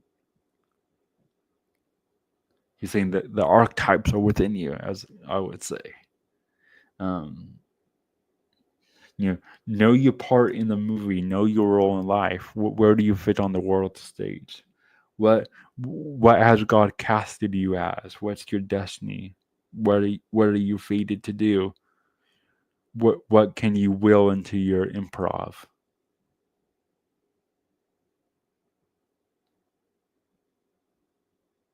Uh, and then the movie ends with Arnold's character in his movie world riding off into the sunset in his like uh his car. Um, and then credit roll of everyone lives happily ever after. Um, but the one thing I wanted to talk about here at the end of this movie review is Flanderizing myth, and I kind of touched on it throughout this video.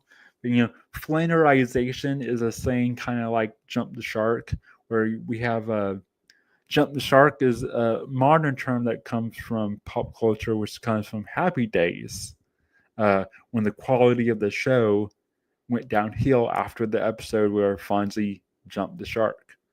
Now we say that when someone does something, you know, uh, you may have jumped the shark. You might have started something a bit too soon. Um, or you have in law, you have a Chewbacca defense, which comes from South Park. Uh, when they parodied the O.J. Simpson case, they had a whole skit on a Chewbacca defense, which is basically distracting and murking the waters of your case down to try to uh, get your defendant to win, and they called it the Chewbacca defense. And now they actually use that term in law, I guess, the Chewbacca defense. Well, Flanderization is another one of those terms. Flanderization or flandering comes from the term or comes from the show The Simpsons, where Ned Flanders goes started out as just the foil character uh, for Homer Simpson. Uh, the upstanding Christian father um, kind of character to this uh, religious extremist where he's just the butt of every Christian joke, right? Um, and they have fun painting, putting him in a devil costume, making him do things that Christians wouldn't typically do to kind of hee ha ha laugh at it. Um, and so that kind of stripping away of the nuances of his character to just one aspect of being a extreme Christian um, is called flanderization, where you're stripping away your details, the nuances, and where you're just one trope, you're just one thing, you're just one characteristic. You tie yourself to just one identity. He's just a Christian extremist. That's all he is now. Or that gets into like identity politics. They want to free you from social norms and these traditions and all this stuff by making you attach yourself to modern political things that ultimately just damages your psyche and your growth as a human being. But anyways, that term is called flanderization uh, because of The Simpsons. It even has its own wiki page. I talked about at the beginning of this video how they say when you're creating cartoon characters, you want their silhouettes to be as definitive as possible. You know, so think about or even in like marketing, you need your big logo, and then you need like simplified versions of it for uh, different usages. Uh, s- Same thing there. Um, it's when you're simplifying something to which lowest, usually lowest or most common denominator, I guess you could say, one way or the other. That is flanderization, that simplification. Um, and the reason why I wanted to bring up flanderizing is, as interesting as The Last Action Hero was, it was very flanderized versions of masculine tropes already in the 80s. In, in 2024, it's very flanderized. It's very, uh, it one thing and that one thing is just toxic masculinity, right? Everything that the modern zeitgeist deems as masculine it always boils down to it's just toxic masculinity, right? So that's flanderization, uh, and so you even see a little bit of that in this movie. And it wasn't just saying toxic masculinity; it was more of just like uh,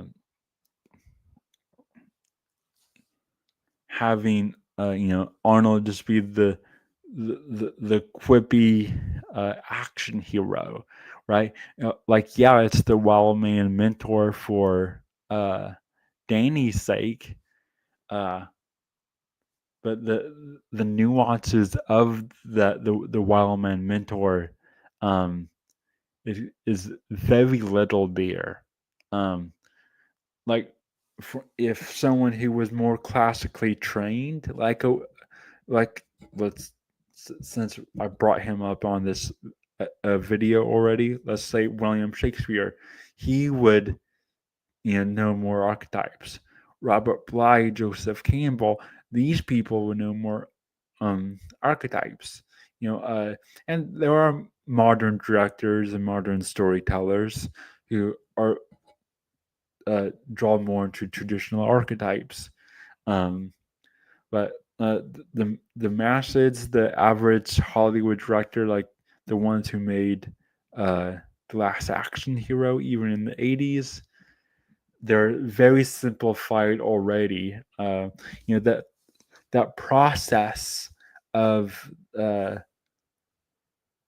the Western man on the road to what he is today he was already partway down that road by the time the '80s came around, right? He was already on that road in the '50s too. Yeah, we can have nostalgia for the '80s and in the '50s or even the '90s uh, for having most simple times, being further away from the modernity of 2025, but it doesn't mean that it didn't have its own modernity, right? uh so yeah, flanderizing myths is a thing. Like, if we talked about it in our Captain America Brave New World towards the end of that video. uh brain the brains and I was talking about how, if you have um a myth, that a classic that you're trying to tell, like Christopher Nolan doing the Odyssey, like, you have to understand that you're doing a classic. If you are doing Even if you're doing Lord of the Rings or Dune, you have to understand the material. You have to understand the myths, the archetypes, the themes. You have to be classically trained. You have to, you know it inside and out. You need to know it from an exoteric perspective and an esoteric perspective. Art, myths, stories, songs, paintings, books. I don't care what it is. Uh, Even taxidermy, even your life, dreams, have an esoteric and an exoteric perspective. Even Plato wrote knowing that there was a multiple meanings to his stories. He wrote in puzzles. We once knew that there was multiple layers to something. A myth can be uh, a lesson. It could hold history, knowledge.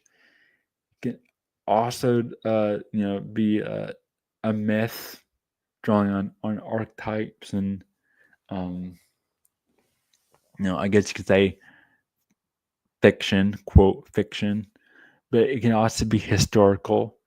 It could so it could be all these things. It can be symbolic, um, and so we once knew from the artists and the the the beholder of the art, the beauties and the eye of the beholder element of it, knew that there was multiple levels, knew that there wasn't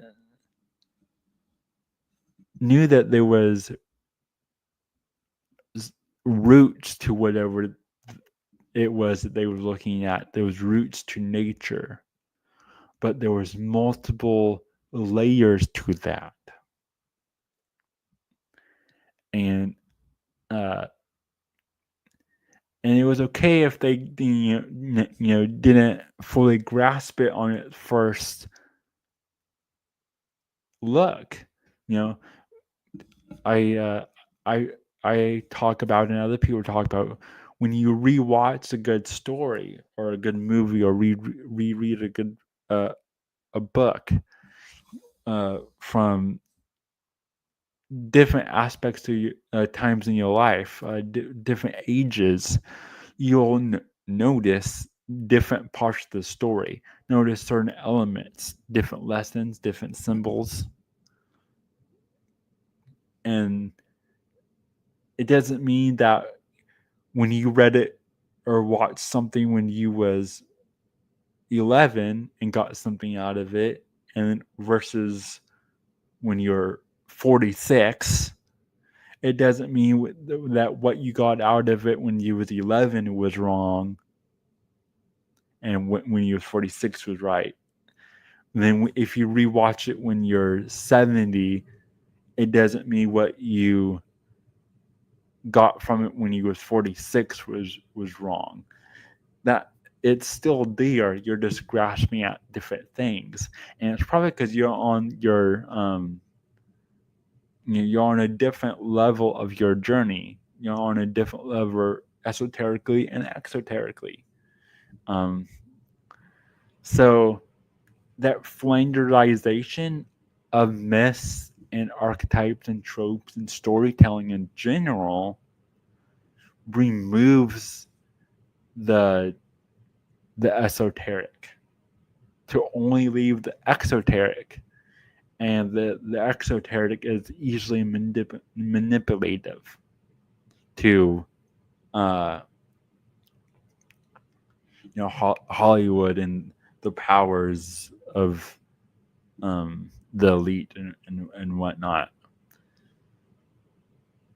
So yeah, there you have it. Um, there is my 2 hour and 13-minute review. Wow, of The Last Action Hero. I'm more awake than I am now than when I started. I woke myself up while I'm rambling about this movie. Ah, awesome. That's what I like about movies. It gets you thinking about certain things. That's why I like myths. That's why I like stories. It can invoke, inspire, entertain, laugh, cry. You know, uh, now you just have to internalize it and do it. Right?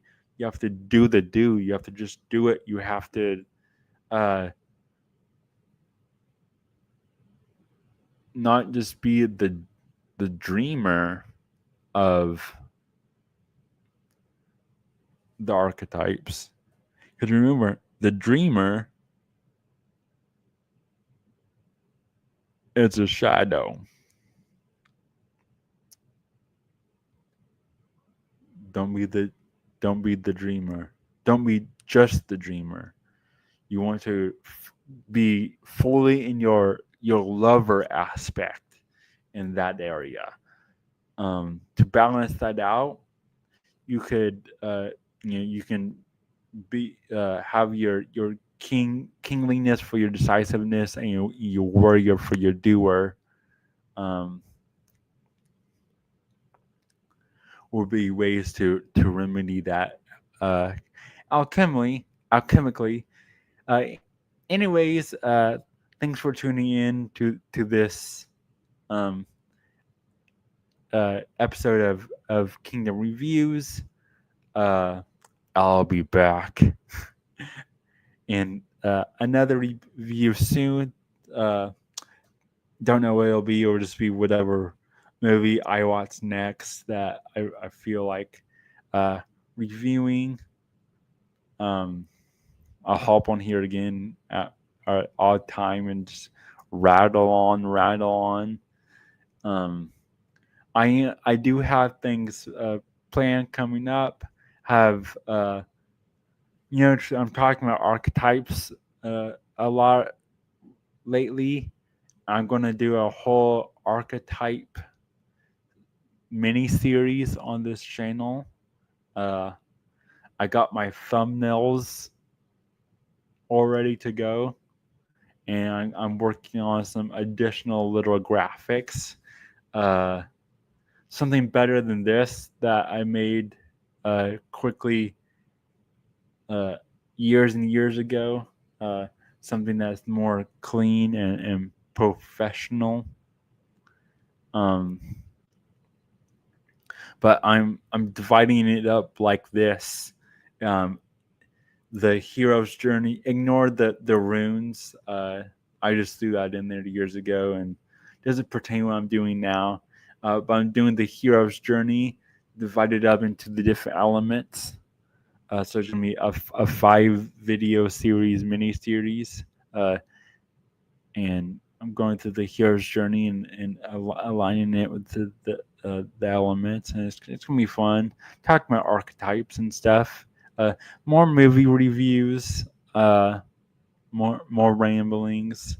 Uh, More King and Branch show. Uh, More of the King and Branch shows are going to be talking about, more timely political things, solemn report style with the Branch. Uh, More Gods of Playwright. And more deep discussions on films and other esoteric topics. Uh, so see all you guys next time, and I'm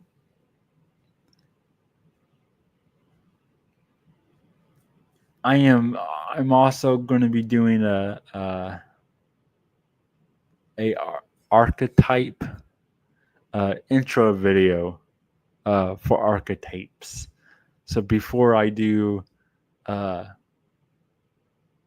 my archetype videos, I'll do a introduction to kind of lay out the foundations. I know I'm kind of sprinkling little seeds of archetype stuff in my recent discussions, but the MCU had their Infinity Saga, and now they're doing whatever it is they're doing now, the multiverse or whatever saga, whatever it's called. Uh, you can consider my old season before we took that like 10-month hiatus. My guest saga where I just had a bunch of different guests on, and now we're the Branch and I are doing our archetype saga. So I'm going to be getting more into that, and don't worry, I'm not going for full young with it. I'm sticking with the mythologies and the esoteric symbolism of it, because even though a lot of this archetype stuff has connections to Jung, I don't fully agree with Jung, so it's going to be archetypes mixed with symbolism of myth and film. That's why movies are the modern myth is the mission statement for us right now, right? Um, so the mission statement for season 1 before our break was fill up your knowledge chalice, and now it's movies are the modern myth.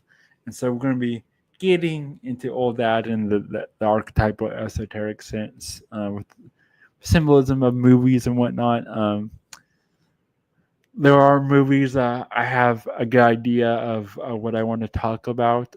We have our Father's Day episode. We're going to celebrating fathers. All of that coming up soon. But yeah, see you next time. And like I said, I'll be back probably before Judgment Day, though. Have a good one, guys.